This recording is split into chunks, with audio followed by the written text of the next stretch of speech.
बिस्मिल्लाहिर्रहमानिर्रहीम। अस्सलामुअलैकुम my dear student. आज के इस क्वेश्चन में और क्वेश्चन है मदरजा झेल को निस्बत और कसर की आसान और मुख्तसर शक्ल में आपने लिखना है। यानी फॉलोइंग क्वेश्चन, ये जिस तरह ये क्वेश्चन यहाँ पे गिवन है, ये जिस तरह ये सवाल दिया गया इसी तरह इसके बाकी पार्ट्स भी ये हम आगे करेंगे।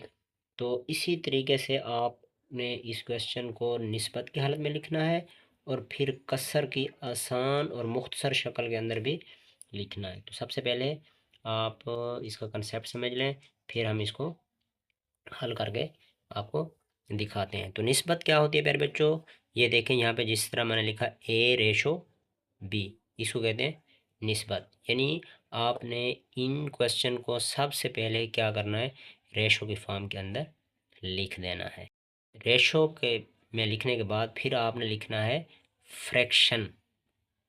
यानी रेशो निस्बत को बोलते हैं, किसे बोलते हैं मेरे बच्चों, निस्बत। फिर वो कहता है फ्रैक्शन की हालत में, यानी कसर का मतलब क्या होता है, फ्रैक्शन। फ्रैक्शन क्या होती है, यानी A/B। फ्रैक्शन का मतलब है बटा। आपने इस रकम को बटे की हालत में लिख देना है। बटा में लिखने के बाद फिर आपने इसको मुख्तसर करना है। मुख्तसर का मतलब ये है कि जिस तरह बटा के अंदर कोई भी रकम लिखी हुई है आपने उनको कैंसिल करना है। कैंसिल करने के बाद उतने हद तक आपने कैंसिल करना है जब उन डिजिट की मज़ीद आप उनको कैंसिल ना कर सकें या उनकी कैंसिलेशन जो है वो मज़ीद ना हो सके। फिर आपने उसी डिजिट को उसी हालत में लिख देना है। इसे कहते हैं आसान और मुख्तसर शक्ल।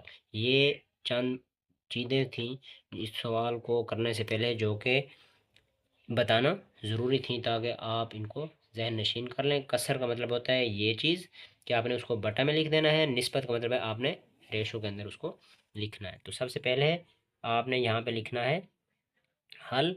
हल लिखने के बाद आप देखें वो कहता है कि निस्बत में लिखें। अब यहाँ पे देखो रेशो क्या है, यानी निस्बत 750 और फिर क्या है 1250। आप देखें प्यारे बच्चे, हमने उसकी फर्स्ट जो ख्वाहिश थी वो हमने क्या की, पूरी कर दी सवाल के मुताबिक।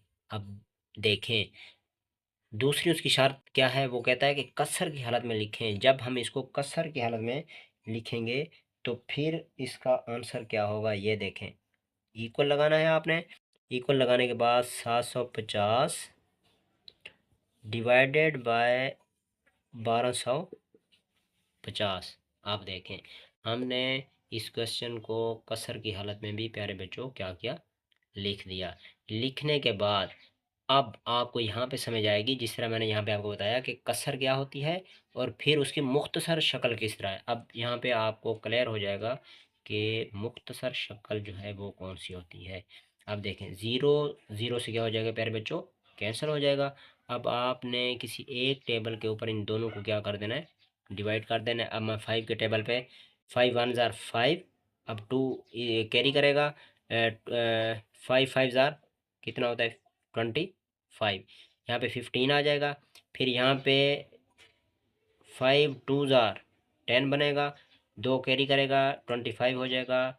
5 5 ज़ार 25, यानी 15 और 25 की रेशो यहाँ पे बनी। अब आप मज़ीद इसे लिखेंगे 15 और 25। फिर मज़ीद आप इसे आगे करें 5 के ऊपर, 5 3 ज़ार 15 और 5 5 ज़ार 25। तो आंसर प्यारे बच्चे आपके पास आया 3/5।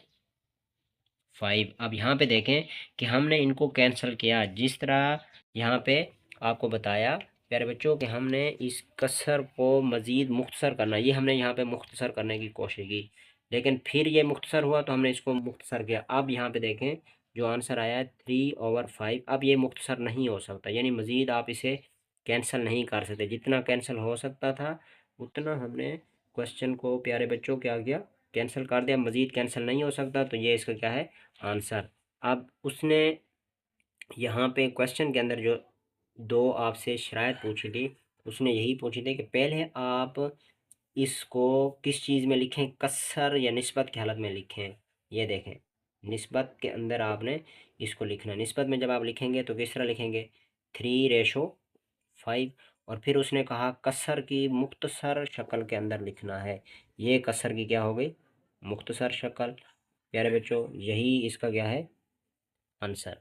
उम्मीद है कि आपको क्वेश्चन की समझ जो है वो आ गई होगी।